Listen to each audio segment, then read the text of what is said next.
Welcome back to A Case for Cannabis. My name is Alfredo Matthew, founder of Working World LLC. Very excited to be here with Miss Sarah Falvo, Director of Community at Arcview. Welcome, Sarah. Thank you for having me. And thank you for making it up to the Bay Area, all the way from San Diego. Long trip. Yeah, a long trip. We're glad to have you here. Can you tell us a little bit, what is Arcview and how did you get into the cannabis industry? Sure. So the Arcview Group has been around for almost 12 years. We were co-founded by Steve D'Angelo, and essentially we are an ecosystem of business units who provide funding for various companies. We provide educational resources about fundraising and also just business plans and things like that. We also have a FINRA licensed broker-dealer, a consulting arm. So basically, we are in the business of cannabis. We help entrepreneurs and investors with wherever they are on their cannabis journey. We provide resources, education, and just deal flow and opportunities as well. And me personally, I have been with Arcview for about 1.5 years. Prior to that, I was doing executive search and staffing in the cannabis industry. And then prior to that, I was a nonprofit fundraiser for an art museum. So a little different from cannabis, but you know, after 14 years of nonprofit fundraising, I was getting a little old and I just kept thinking about what I wanted to do, what was I passionate about, and it actually kept coming back to cannabis. So I grew up in Southern California in the 80s, you know, cannabis was everywhere. So I've been a consumer since I was a teenager, and I just understood the medical benefits and also just, you know, another option for recreational. You know, not everything has to be booze and other things. Cannabis is also a fun thing. So I ended up getting an opportunity, and now I've been in the space for 4 years, and I'm never leaving. Awesome. Well, it's kind of taking off, so you got in at a very good time. Yes.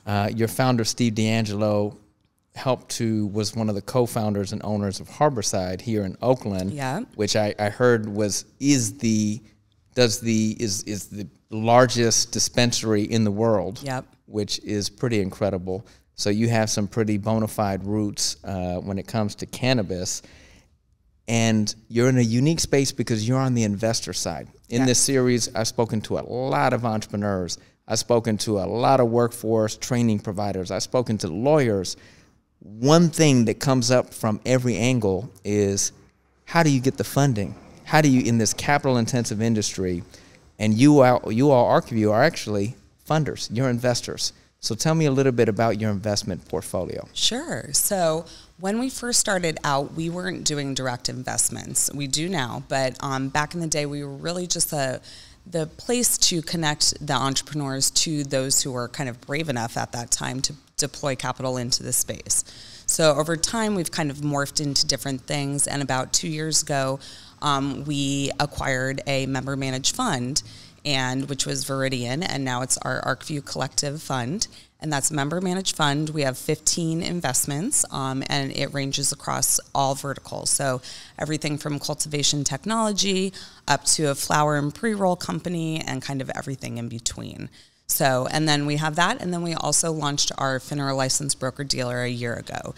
So that's for anybody who's raising $5 million plus, or they actually just launched a crowdfunding platform for anyone raising around $1 million. That's very cool. Yeah. So smaller check sizes, crowdfunding, over $5 million, you have, you know, a licensed broker who can do those deals. Exactly. And you have members who are all limited partners who are going in on these deals. Yep. What kinds of companies are you looking to invest in? Sure. And it's interesting because there's so many people who want to get into the space and they have great ideas, but you know, specifically for our broker-dealer and the venture fund, we're looking for some sort of traction or some sort of IP or some sort of either revenue on the books or just kind of attraction of scaling up. So those types of things, you know, we can't really do the idea on a napkin anymore because unfortunately so many people have ideas on napkins. I've got a lot of napkins. Right, exactly. But so we just try to find something that is also, you know, will continue to diversify our portfolio because we don't want competing investments in the same exact, you know, vertical. You're trying to pick the winners in every one of these verticals. Yes. And time is of the essence. Yes. Because there's this runway, there's this window before full legalization. You know, we're talking about right now, cannabis is just a state-by-state business. Unfortunately. Unfortunately. And so you're really preparing for when this becomes more of a national industry. Absolutely. And that's a great point, because looking at that opportunity. So can this company scale to the point of a national presence, you know, in whatever they're doing when it is time for federal legalization? And not all companies can do that. You know, most of them are startups at their core. Yeah. So it's really also about the leadership team. That's a big part of it. Well, always in entrepreneurship, it's about the entrepreneur, because the business model is going to change. Yes. The marketing conditions are going to change. Does that entrepreneur have what it takes to navigate and the flexibility? Absolutely. You know, very dynamic and changing industry. But you also are going to have a really unique value proposition. And so what, like really help us understand, like, what is a unique value proposition? Is it like the genetics of the flower? Mm-hmm. Is it the irrigation, like some IP in the manufacturing? Like what are some things that you're seeing out there that's really compelling? I would say a lot of things on kind of the ag tech side, and also things that focus on sustainability, because the larger that the cannabis grow operations get, the more energy and the more water they use and those types of things. So there's a lot of creative companies coming out with things that are really focused on, you know, the lessening the environmental impact. And so that's one of our drivers too. You know, it's about sustainability. It's about, you know, making this industry a good industry at its core. Yeah, well, there's also the challenge that all of a sudden cannabis cultivators who have been underground, now starting to formalize, are going to have to compete for water rights with traditional agriculture that has water rights. And I mean, there's only so much water with the Colorado River. And so, I mean, there's so many different things to navigate here. Yeah. So this is a little bit about the company side. What about your investors? Sure. What's the investor profile like? What kinds of folks are coming into and is it different now than it was a few years ago? Yes, it was. I think people were not, you know, I'm not going to say brave, but there was more trepidation about putting money into cannabis because it's illegal. I mean, it still is federally illegal.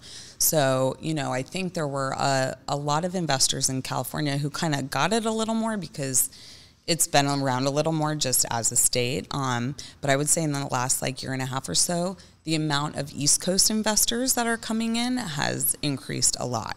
So I think people, as it kind of gets a little more destigmatized in general, people are getting a little more open to putting their money there. And a lot of people can't even literally, legally invest in it. So for example, if you're working at a major financial institution, they have rules in their organizations that you can't put money into cannabis because it's illegal. You mean institutional investors? Mm-hmm. So you can't get any... No, individual even. If you work for a giant bank, say in New York, and you're a high up, they have things written in that you cannot put your money in a federally illegal industry. Yeah, I mean, one of the biggest challenges to this industry is obviously financial services. Yes. That entrepreneurs cannot access financing, cannot get lending. Yep. If you can't get any support from the SBA, anything else. Yeah. But even private investors are very limited in terms of who can access it just because of the stigma. Absolutely. And it stinks because, there are so many worthy companies and entrepreneurs who need that capital and they just literally cannot get it. And this is a capital intensive industry. 100%. Because you need to purchase, your product, you need to, and I just learned you have to pay your taxes. It's very tax heavy industry and you have to pay those taxes up front.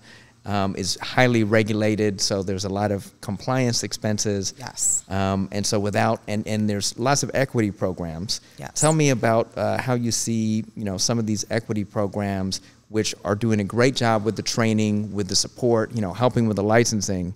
But if that capital side isn't also included, it must be very challenging. This is one of the biggest issues. The whole industry touts the social equity, and that is 100% what we need because, this industry was built on the backs of people who are in jail right now, and obviously that's a huge issue. So it's kind of continuing the cycle by having all of these barriers, by not being able to get SBA loans, by not being able to have a bank account, not being able to just have traditional ways of funding. And so this is, you know, we are stymied right now because like the bigger government isn't allowing us to move forward with safe banking. Not safe banking. And at the same time, right, states like California are like, everyone go into the legal formal market. Yeah. Everyone go, right? I heard 2/3 are in the informal economy. 1/3 is in the formal economy. $4 billion was in revenue generated in California, over $1 billion in taxes. But we're actually not able to fully pull people into the formal economy because of, you know, these issues of banking. Absolutely. And even just on a more granular level, if you're working at a cannabis company, most companies don't even offer 401ks or have issues even paying their employees because, you know, the banks won't want to set up a bank account to pay employees. It's insane. It's insanity. And that is why this industry is still nascent and has not fully taken off. Yes. But I got to imagine, because you're in the industry, you view that this is going to get worked out. And it's going to get worked out really over the next few years. Yeah. What do you think government right now is getting right? And what do you think they still need to learn in order to support this industry to grow and evolve? That's a great question, because I don't know what they're getting right at this point, but I can tell you what they're getting wrong. No, I think that, you know, what they're doing is starting to bring in people who have cannabis experience to sit on these various like cannabis control boards and kind of, you know, the rule boards and things like that. So they're actually starting to pull in people that have been in the cannabis industry who can answer these questions versus, you know, these government and policymakers who don't even smoke or have never had, you know, any interaction with cannabis. So I think that's what they're doing right. They're starting to bring in people of the industry to help kind of set these things up. I think that because it is so siloed in every single state, that's the biggest problem. It is breaking down the barriers between the private sector and the public sector, between California and Oklahoma, between, right, all of the, right, everyone's working in silos. Every individual local jurisdiction is creating their own equity program, their own regulations, and it's the Wild West. It's crazy. It is, and even from town to town, it's different. Yeah. So you can have X number of dispensaries in this town, that's fine. And then this town right next to it doesn't allow any. So it literally is from like street to street. So think about that on a bigger level. And so how is an entrepreneur supposed to scale when you have to meet compliance every time you move from one county or one town to the next? Very difficult to standardize operation. Very, very difficult. And another hurdle, you know, and that's the problem. There's so many hurdles in this industry, but I think people stay in it because they're passionate about the plant. Yeah, they love it. They love it. They love the flower. Yeah. How does Arcview support entrepreneurs, right? You're growing investors, you bring in, you know, capital to the table. What are you doing to help entrepreneurs? So we really focus on a lot of just education and resources for your toolbox. So for example, our Women's Inclusion Network, a big kind of rallying point around that is, you know, teaching women how to pitch and what avenues of fundraising make sense for them, how to scale into different states and things like that. And even, you know, on another side, our consulting side helps also, you know, with those things as well, pitch decks and just really giving people the tools to learn how to navigate that part. Because if you're an entrepreneur in the cannabis space, you're trying to set up a company, you're trying to either like grow flower or, you know, sell your product into 1 million stores and doing all these things and trying to get a bank and doing all your marketing. So to think about fundraising several $1 million, we just kind of want to be also a resource for people to be like, you're not alone. You know, like there's so many people doing this. Here's some, you know, just kind of information about, you know, how to do it this way. And here's some resources about connections in this state. So we try to just be that kind of like conduit for anyone to just kind of help them navigate the space. Navigate it. But ultimately, this is a very competitive space. Yes. There are more people who want to be entrepreneurs than there is capital to help scale these entrepreneurs. Yes. So ultimately, it's, you know, it's network, it's everything else, but it's ultimately the business model and the financials. Yes. Right? That's what, right? Most investments I see, I mean, it ultimately comes down to, you know, what is the value proposition? What's, you know, who's the team and what's the opportunity? Absolutely. And that's the biggest thing, opportunity. And what does that look like, you know? And we really take it from the lens, again, like when federal legalization hits, what will this opportunity do? You know, will they scale correctly?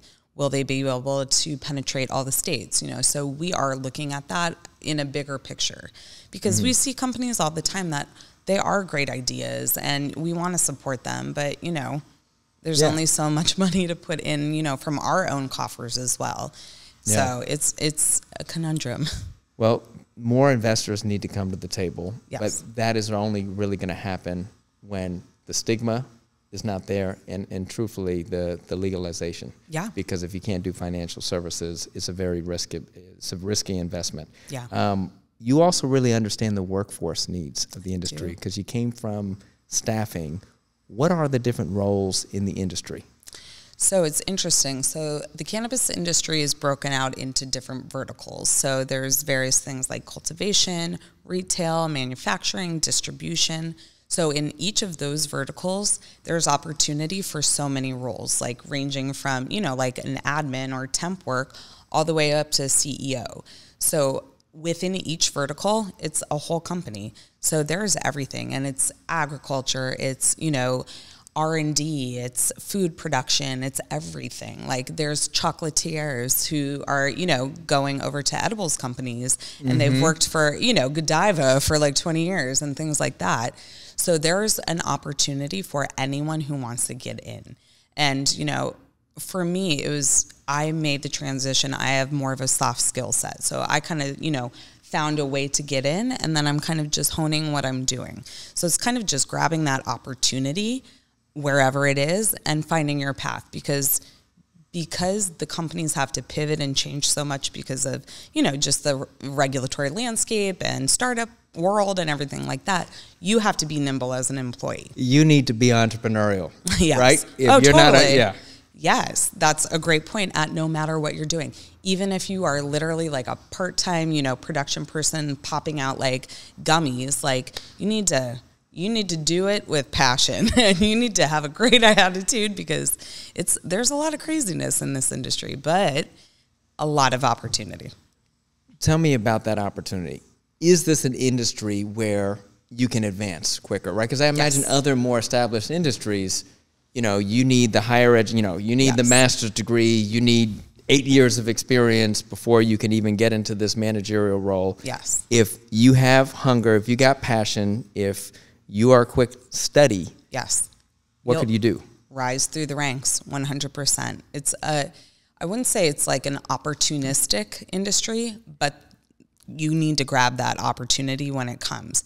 So yes, a lot of people rise quickly through the ranks, and it's interesting because a lot of the times, you know, you see smaller companies and someone will be like a VP and they just like graduated like college like last year. Yeah, I'm the CEO of my sole proprietorship. See, there's a lot of those out there. So it's just kind of finding what makes you tick in terms of the company that you're going to work for and where you kind of want to go with it. But there's so much opportunity.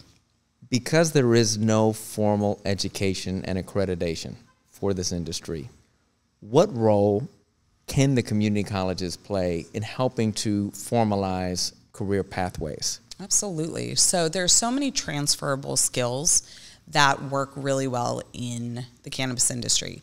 So say, for example, you know, if you're going for like a marketing degree, those same, you know, bottom line basics apply to the cannabis industry.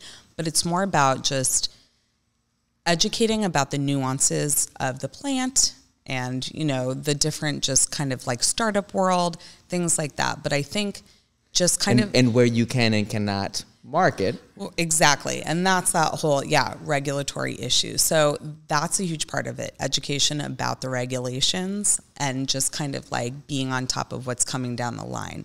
But I think, you know, colleges just in general, as long as they're opening up the conversation and, you know, even just talking about it, that's the biggest thing, because that's also that destigmatization, and that's important.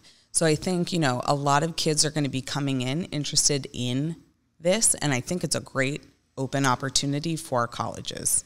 I mean, if there was a career pathway at the high school level for the cannabis industry, that would by far be the most popular pathway. Totally. And if there were actual cannabis certifications, I'm sure that they would be very popular for enrollment, because cannabis is kind of like tech, right? It's something, it's sexy, it's something that people, you know, it really attracts youth in a youth culture.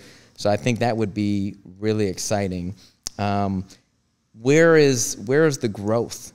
You know, like with community colleges, like if you were going to pick one or two certificates to build out, what might those be? Would you focus on manufacturing? Would you focus on retail? Like, where would it be?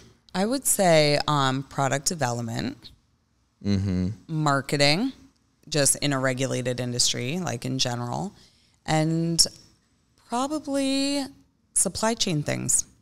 Logistics. Yep. Delivery. Yep. Supply chain. All of that. And it's, you know, it's very parallel to any consumer packaged goods company, you know, because at the end of the day, cannabis is a product. So it comes from, you know, the farm to the shelf, and there's, you know, comes from the farm to the shelf, and there is a whole trajectory of where it goes in between. And that's, you know, supply chain things, logistics, distribution. It's all of that. So it has the same path as, say, like a bottle of shampoo. It's just a different product. But you know what the difference is between cannabis and a bottle of shampoo? Most people are not going to be that excited about delivering a bottle of shampoo from the factory to the house.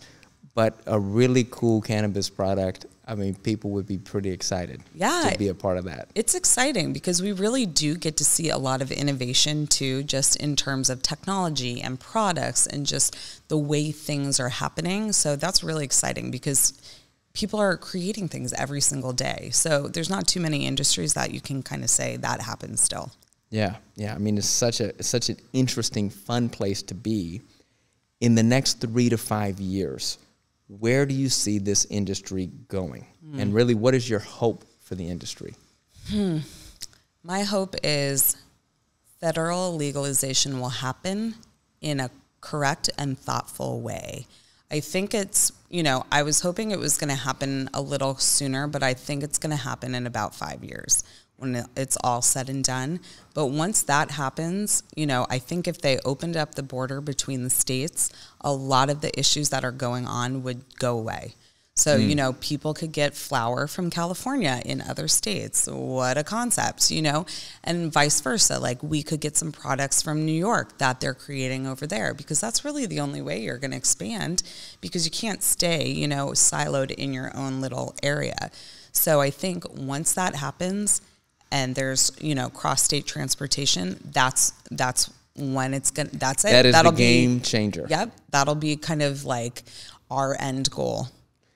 Well, that together with financial services and being able to have a bank account and being able to get a line of credit and being able to take out a loan to support your business and meet payroll. Yeah, and a lot of what's going on in the government right now are these conversations. So they just brought the Safe Banking Act back on the floor a few weeks ago, and that really is allowing... Is safe banking at the federal level or California level? Federal. Okay. And that really is safe banking, because right now there's literally people with bags and boxes of cash driving around the state just to pay their vendors, you know, and that is not safe.